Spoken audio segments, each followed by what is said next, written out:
Good morning student. समाजशास्त्रीय अनुसंधान में प्राथमिक तथ्य और द्वितीयक तथ्यों के संकलन विश्लेषण के पश्चात उनमें सहसंबंध, उनमें नियमों के सैद्धांतिक विश्लेषण के लिए हम सांख्यिकी का प्रयोग करते हैं।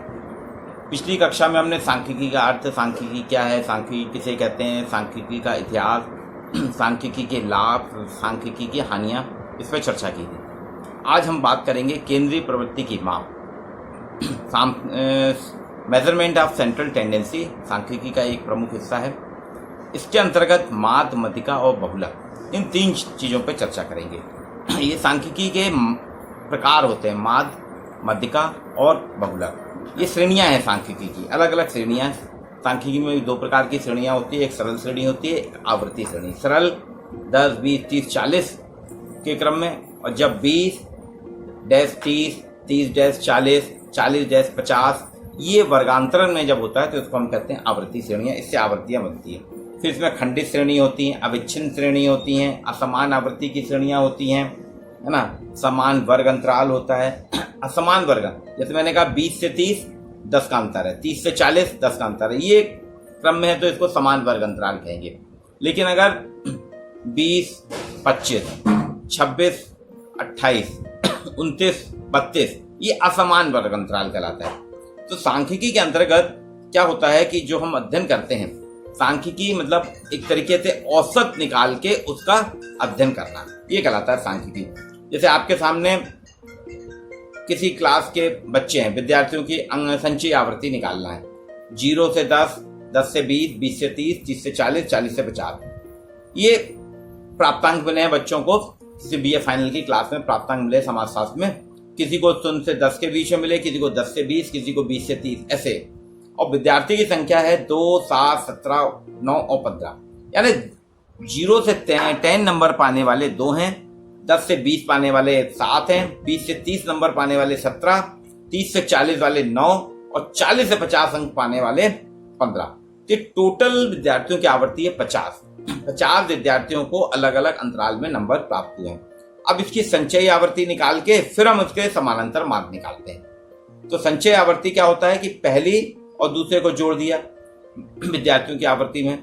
7 धन 2, पहला 2 रहेगा, फिर 7 धन 2 बराबर 9, फिर 7, 2, 9 और 17 को जोड़ा, ऐसे करके अपन जोड़ लेते हैं। अब इसमें से समांतर माध्य निकालने के लिए जो हमारी टोटल फ्रीक्वेंसी होती है, आवृत्ति होती है, और जो संचयी आवृत्ति उसमें उसका भाग दे दिया जाता है तो समानांतर माध्य निकल आता है।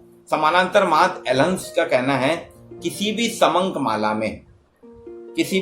माला में अंक गणती औसत या माध्य वह अंक होता है जो विभिन्न पदों के मूल्यों को उसकी कुल आवृत्ति से भाग देने पर प्राप्त होता है। ये समानांतर माध्य कहलाता है। जैसे 10 मजदूरों की जो है 10 मजदूर, उनको समानांतर माध्य निकालना है, जैसे 25, 15, 10, 30, 12, 18, 22, 24, 32, 42। अब इन सबको आप जोड़ दीजिए, इनका टोटल आएगा, कुल योग आता है 230। आपके पास 10 मजदूर है तो 230 को 2 से भाग दे देंगे तो 23 रुपए, यानी 10 मजदूरों की जो अलग अलग, किसी को 25 रुपए मिल रहे, किसी को 10 मिल रहे, तो औसत मजदूरी आई 23 रुपए। अब प्रत्यक्ष विधि से जब अपन करते हैं समानांतर माध्य तो उसका एक फार्मूला है, M बराबर सिग्मा E जो होता है अंग्रेजी भाषा का E, उसको सिग्मा कहते हैं, थोड़ा डिजाइन में बन जाता है। M बराबर सिग्मा x बटे n। इसमें n जो हमारी आवृत्तियां रहती हैं उनका योग होता है और x रहता है संचयी आवृत्ति का योग। तो टोटल योग में आवृत्ति का भाग दे देंगे तो जो निकलता है वो उसका मध्य औसत माध्य निकलता है। इसको हम कहते हैं डायरेक्ट मेथड। इसी तरह से इसको बाकी डिटेल्स को आपको सांख्यिकी की गणितीय भाषा है, और लॉकडाउन पीरियड में ब्लैक बोर्ड नहीं तो मैं आपको ब्लैक बोर्ड में करके दिखाता, इसलिए अभी ओरली बता रहा हूं। पर आप मेरी किताब जो है यूनिफाइड समाजशास्त्र, शिवलाल अग्रवाल प्रकाशक आगरा से, उसमें बहुत से प्रश्न करके दिखाए गए हैं। उनको अगर आप एक बार देख लेंगे तो आपको सांख्यिकी के गणितीय फार्मूले और उनका इम्प्लीमेंट कैसे करते हैं ये आ जाएगा। इसी तरह से इसके बाद होता है एक अपना मध्यिका, मीडियन। माध्य सबसे छोटी इकाई होती है, इसके बाद मध्यिका। ये विशिष्ट पद है, ये दूसरा विशिष्ट पद है सांख्यिकी का। माध्य से भिन्न मध्यिका या मध्यिकांक के अनेक संख्याओं का कोई औसत नहीं होता। बल्कि एक ऐसा अंक होता है जो बहुत सी संख्याओं को दो बराबर भागों में विभाजित करता है। एलेंस कहते हैं जब एक समंक वाला आरोही या अवरोही क्रम में व्यवस्थित होती समंक माला, तो उस समंक माला को दो बराबर भागों में बांटने पर माध्य मूल जो मिलता है वो मीडियन या मध्यिका कहलाता है। इसकी विशेषता है कि मध्यिका का अर्थ किसी औसत से नहीं, इसमें किसी एवरेज से इसका अर्थ नहीं है, बल्कि ये समंक माला के केंद्र में स्थित एक विशेष पदमूल होता है। दूसरा, मध्यिका संपूर्ण श्रेणी को दो भागों में बांटती है, जिसमें एक भाग में से कम रहते हैं और दूसरे भाग में से अधिक मूल होते हैं। मध्यिका के लिए पदों को आरोही या अवरोही क्रम में सजाना होता है। मध्यिका एक विशेष मूल की ओर संकेत करता है। इसका एमी मध्यिका बराबर n+1/2 ये मध्यमान होता है। अब इसको आप खंडित श्रेणी में जब निकालते हैं तो इसका फार्मूला थोड़ा बदल जाता है। मध्यिका बराबर मीडियन बराबर n+1/2 से निकाला। अब इसके अलग अलग फार्मूले हैं जिसका हम प्रयोग करते हैं। अब माध्यिका का जो है L1 प्लस फार्मूला है मीडियन बराबर L1 plus L2 minus L1/F1 गुणित कोष्टक में M-C, ये इसका फार्मूला। L1 जो हमारी लोअर जो अपना 20 से 30 है, तो लोअर अंतराल जो है, लोअर लिमिट है वो L1 है और अपर लिमिट हो जाती है L2। M मीडियम हो जाता है, C कम्युनिटिव फ्रीक्वेंसी का अपना वो औसत निकलता है और F आवृत्ति होती है। इससे इस फार्मूले में सारी संख्याओं को रख के करते हैं। इसको आपको करना पड़ेगा, तो जब आप करेंगे तो गणित आपको हो जाएगा। दूसरा, इसमें तीसरी इकाई होती है केंद्रीय प्रवृत्ति की मोड, बहुलक, भूयिष्ठिक। इसमें सबसे अधिक घनत्व वाले इकाई को लिया जाता है। किसी भी समंक श्रेणी का सबसे महत्वपूर्ण मूल बहुलक होता है। इसे अंग्रेजी के फ्रेंच के लोमडे से इसकी उत्पत्ति हुई है। इसका अर्थ होता है कि जिसका अर्थ है सर्वाधिक फैशन, रिवाज या प्रचलन, यानी जो सर्वाधिक प्रचलन में होता है, सर्वाधिक फैशन में होता है, जो सबसे उच्च आवृत्ति में, उसको अपन बहुलक या मोड कहते हैं। बहुलक एलेंस के अनुसार एक समंक माला का वह पद है जो सबसे अधिक बार आता है, जो बार बार आता है। यह श्रेणी के बहुमूल का सर्वश्रेष्ठ प्रतिनिधि होता है, एक ऐसा प्रतिनिधि जिसे वास्तविक फैशन या प्रचलन कहा जा सके। इसको मैं बताता हूँ, जिसमें आप देखेंगे सीरीज बताता हूँ। निम्न पद मूल्यों का बहुलक ज्ञात कीजिए: 13, 16, 33, 20, 35, 14, 50, 37, 33, 35, 50, 35, 13, 34, 35। अब इसमें देखिए 13 दो बार आया है, 14 एक बार, 16 एक बार, 20 एक बार, 33 दो बार आया, 34 एक बार आया, 35 4 बार आया, 37 एक बार, 50 दो बार। इसमें 35 जो है अंक, ये 4 बार इसका प्रयोग किया, यानी सर्वाधिक इसका प्रयोग किया जा रहा है, तो ये इसका बहुलक कहलाएगा। ये इसमें बहुलक के लिए रहता है। बहुलक के लिए भी अब जो इसका फार्मूला दिया गया है, जो इसका सूत्र है मोड, MO बराबर L1 plus F1 minus F0 प्रथम आवृत्ति, फिर उसके ऊपर की 0 मूल आवृत्ति, बटे 2F1 minus F0 minus F2 गुणित I। ये इसका फार्मूला है। इसे सरलता से समझ सकते हैं, निरीक्षण से भी हम इसको जान सकते हैं, इसकी गणना शीघ्र और सरल होती है। ये हमारे माध्य, मध्यिका और मूल, ये केंद्रीय प्रवृत्ति के 3 अलग अलग हमने इन पे चर्चा की है। अब इसके साथ सामाजिक अनुसंधान में हमने प्रतिवेदन के लिए हम तथ्य के विश्लेषण जो है चित्र के द्वारा भी कर सकते हैं, रेखा चित्र, ग्राफ के द्वारा। बिंदु रेखी प्रदर्शन यानी सामान्य ग्राफ जनरल होता है कि एक एक्स और वाई अक्ष होता है, ये नीचे वाला एक्स अक्ष होता है, ऊपर वाला वाई। इसमें एक तरफ आप 2 वेरिएबल रहते हैं, जैसे मजदूरी और मजदूर। मजदूरों की संख्या कि 10 मजदूरों को 50 रुपये मिल रहा है, 15 मजदूरों को 60 रुपये मिल रहा है। आपको इस वाली लाइन में मजदूर रखना पड़ेंगे, यहाँ उनकी आवृत्ति कि 10 से 20 रुपये, 20 से 30, 30 से, और फिर उसमें जिसको जो मिल रहा है वो ग्राफ में आप उसके पैरेलल वहाँ निशान लगाते हैं, तो उससे ग्राफ बन जाता है। ये कहलाता है बिंदु रेखी चित्र। इसको देखिए, ये ग्राफ मैं आपको दिखा रहा हूँ, इससे शायद आप समझ सकें। ये ग्राफ है, ये ग्राफ कहलाता है, इस तरीके से बनाया जाता है। इसी तरह से बिंदु रेखी में कई प्रकार होते हैं। समय श्रेणी रह होता है ना, आवृत्ति फ्रीक्वेंसी डिस्ट्रीब्यूशन होता है, एक चल कालिक होता है, आवृत्ति चक्र होता है, आवृत्ति आयात चक्र होता है, आवृत्ति बहुभुज होता है। ये अलग अलग कुछ प्रकार हैं जिसको मैं आपको दिखा रहा हूँ। इसमें उतना अच्छा तो नहीं देखा, फिर भी आप देखिएगा। ये ग्राफ बनाए गए हैं, ये ग्राफ का चित्र में प्रदर्शन किया जाता है, प्रस्तुतिकरण किया जा रहा है। तो सामाजिक अनुसंधान में जितनी भी हमको जानकारियाँ मिलती हैं, इनका चित्रमय प्रदर्शन एक तो सरल रेखी होता है, डायग्राम है ना, बिल्कुल सरल होगा।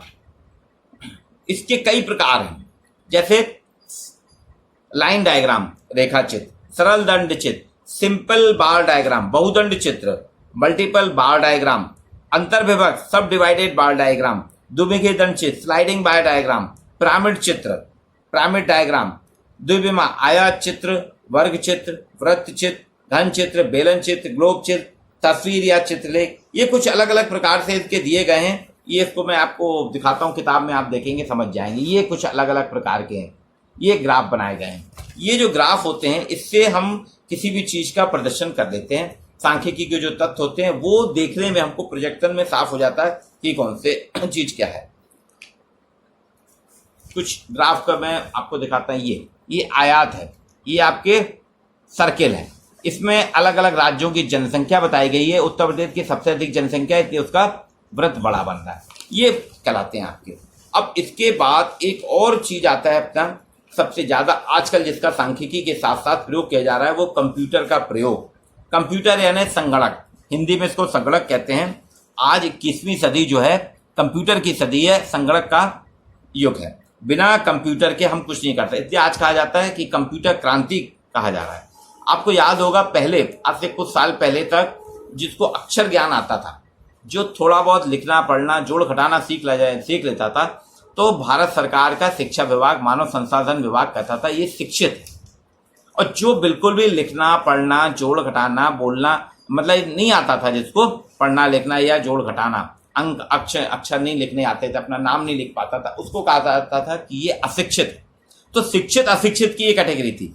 लेकिन आज क्या हो गया है कि जिसको कंप्यूटर का ज्ञान है, जिसको कंप्यूटर यानी कंप्यूटर चला सकता है, कंप्यूटर में राइटिंग कर सकता है, पढ़ सकता है, कंप्यूटर में बहुत सी जानकारियां इंटरनेट के माध्यम से डाउनलोड और उनको ग्राफ बनाना ये सब कर सकता है, उसी को शिक्षित माना जाता है। आज कंप्यूटराइजेशन का जमाना है तो कंप्यूटरीकृत माना जाता है। तो शिक्षित अशिक्षित और कंप्यूटरीकृत, सबसे ऊपर आ जाता है आपका कंप्यूटरीकृत, यानी वो सब कुछ जानता है। फिर शिक्षित जिसको अध्ययन हो सारी जानकारियां हैं वो, और अशिक्षित जिसको ना कंप्यूटर का ज्ञान है या ना लिखना पढ़ना जोड़ घटाना नहीं जानता, अशिक्षित है। तो साक्षरता को अब इस प्रकार से 3 श्रेणी में देखा जाता है। तो यहाँ पे समाजशास्त्र में, सामाजिक अनुसंधान में कंप्यूटर या हर चीज का बहुत प्रयोग होता है। आपका ये जो मोबाइल है ये भी कंप्यूटर ऑपरेटेड है, इसमें भी कंप्यूटर चिप्स लगी हुई है। हमारे दैनिक जीवन की बहुत सी चीजें, वॉशिंग मशीन, आपके फ्रिज, टीवी, कंप्यूटर, ये सारे मोबाइल, ये सब कंप्यूटर चिप से ही चलते हैं। तो एक कंप्यूटर क्रांति लैटिन भाषा के कंप्यूट से बना है, COMPUTE, लैटिन भाषा का शब्द उससे बना है, जिसका अर्थ होता है गणना करना, कैलकुलेशन करना। इसमें कंप्यूटर में सामान्यतः 3 चीज आपने देखी होगी। एक स्क्रीन मॉनिटर होता है, एक सेंट्रल प्रोसेसिंग यूनिट जिसको CPU कहते हैं, और एक होता है कीबोर्ड। कीबोर्ड में आपके सब अक्षर रहते हैं, आप उनको करिए, मॉनिटर सामने रहता है, उसमें सब आ जाता है, और नीचे एक बड़ा सा बॉक्स रहता है जिसको CPU कहते हैं, सेंट्रल प्रोसेसिंग यूनिट। ये 1962 में सबसे पहले पास्कल ने जोड़ घटाने के लिए एक मशीन बनाई थी। पास्कल नाम के एक वैज्ञानिक ने 1642 में पास्कल ने एक मशीन बनाई थी। फिर 1822 में चार्ल्स बेबेज ने सारणियों के निर्माण को एक मशीन के रूप में तैयार कर दिया। मतलब आज का नहीं, कंप्यूटर काफी पुराना है। 1822 में चार्ल्स बेबेज ने तैयार किया। फिर 1890 में पंच कार्डों का प्रयोग कर अमेरिका के KH हॉलवेथ ने एक ऐसी बनाई जो कंप्यूटर के नाम से जानी जाती है। यानी शुरुआत इसकी 1642 से हो गई थी। धीरे धीरे करते 1642 से करते वैज्ञानिक जो है 1890 में पंच कार्डों का प्रयोग करके अमेरिका के एक जो थे KH हॉलवेथ, उन्होंने एक मशीन बनाई जिसको कंप्यूटर के नाम से जाना जाता है। वर्तमान कंप्यूटर मशीन जो है, आज जो हम जो कंप्यूटर का प्रयोग करते हैं, वो 1936 में कॉनराड ड्यूस ने बनाई थी, जिसको निरंतर परिष्कृत किया जाता है। और आप देख रहे हैं आजकल इसमें 2 चीजें होती कंप्यूटर में, एक हार्डवेयर होता है, एक सॉफ्टवेयर होता है। हार्डवेयर अर्थात कंप्यूटर यूनिट, मॉनिटर, कीबोर्ड, और इसे हार्डवेयर कहते हैं। और सॉफ्टवेयर में आप जो करते हैं, डेटा जो रहता है, निर्देश प्रणाली, गणना, विश्लेषण, प्रोग्राम, फ्लॉपी, ये सारे आपके सॉफ्टवेयर कहलाते हैं। अब इसमें भी प्रकार होते हैं कंप्यूटर के। देखिए कंप्यूटर कुछ प्रकार बटे हैं, analog computer, digital computer, hybrid computer, super computer, main frame computer, micro computer, personal computer, laptop PC और पॉम टॉप पीसी, ये अलग। अब सामाजिक अनुसंधान में आप पूछ रहे हो कैसे, तो सामाजिक अनुसंधान में इसमें सारा डेटा स्टोर हो जाता है ना, कंप्यूट हो जाता है। तो उसको कंप्यूट करने से हम गणना कर लेते हैं। आपने कुछ भी आजकल गूगल में अपनी प्रश्नावली डाल दीजिए, लोग बाग उसको भर के भेजेंगे, उसमें सबमिट कर देते हैं और गूगल उसके ग्राफ, उसका कैलकुलेशन सब कर देता है। आपको उसमें सिर्फ अपनी रिपोर्ट भरना पड़ती है, तो इतना आसान हो गया।